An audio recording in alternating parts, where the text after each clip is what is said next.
Lesson number 13।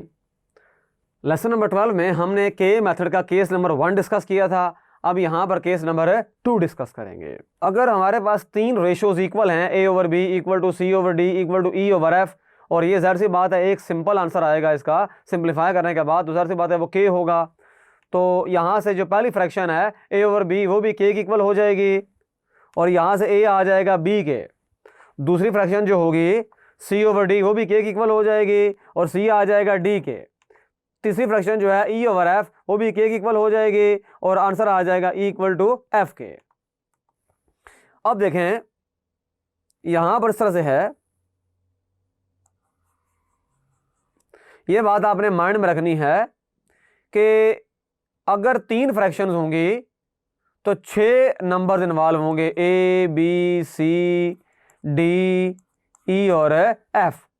तो यहां से पहली चीज जो हमारे पास आएगी, ए हमेशा इक्वल होगा बी के, सी हमेशा इक्वल होगा डी के, ई हमेशा इक्वल होगा एफ के। यह हमारे पास केस नंबर 2 है। केस नंबर 1 में हमने क्या डिस्कस किया था? केस नंबर 1 इस तरह से था कि वहां पर 4 नंबर थे, ए बी सी और डी। तो ए इक्वल था बी के, सी इक्वल था डी के। यहां 6 नंबर इन्वॉल्व हैं, ए बी सी डी और ई एफ। ए इक्वल है बी के, सी इक्वल है डी के, ई इक्वल है एफ के। ये आपने माइंड में रखना है। सॉल्व करते हैं इस क्वेश्चन को। तीन फ्रैक्शंस हैं, A over B equal to C over D equal to E over F.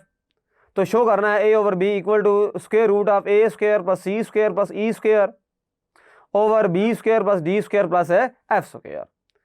इस के मेथड को अप्लाई करेंगे। तो सॉल्यूशन है इसका,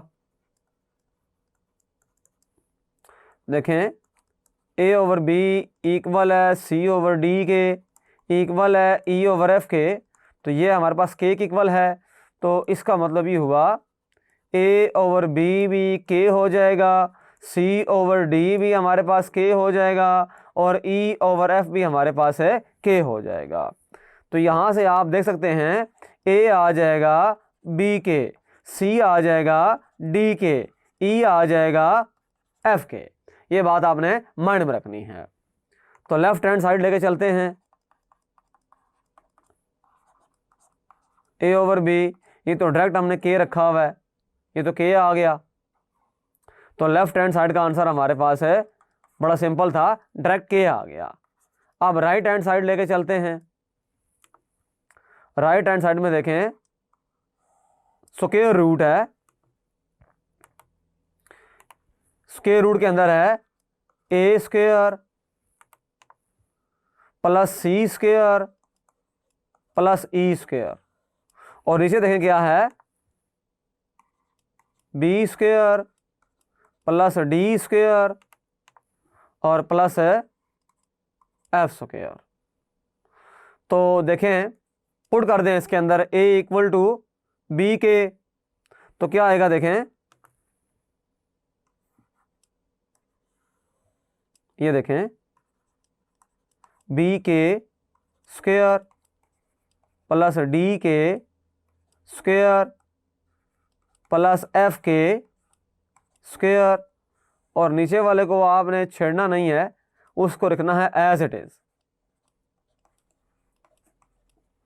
यहां हमने इस तरह किया कि पुट किया ए को बी के, सी को डी के, ई को एफ के। तो जनाब यहां से देखें इस तरह होगा,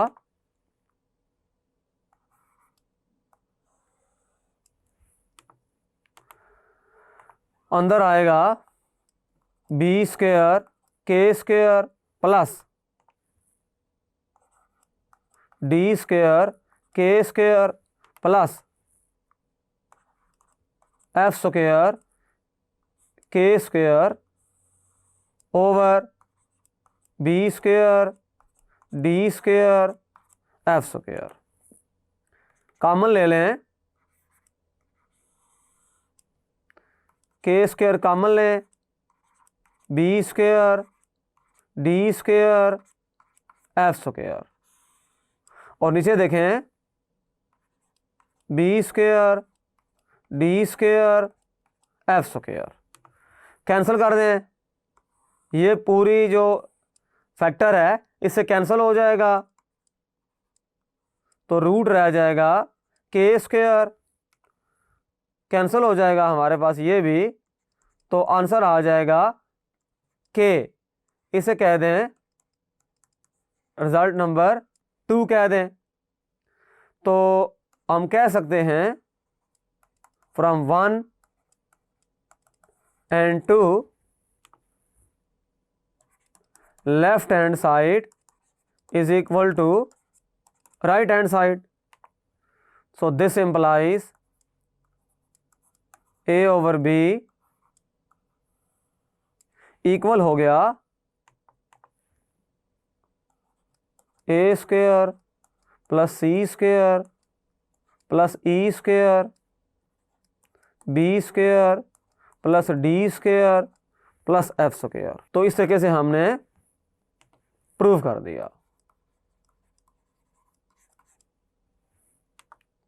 1 में भी आंसर हमारे पास के आया था और 2 का भी आंसर राइट हैंड साइड को भी सिंप्लीफाई किया तो आंसर हमारे पास है 2 आ गया, के आ गया। रिजल्ट नंबर 2 में आंसर के आ गया। तो left hand side is equal to right hand side. तो ये था के मेथड। मुझे पूरा यकीन है कि आपको ये चैप्टर जो है अच्छे अंदाज में समझ आ गया है।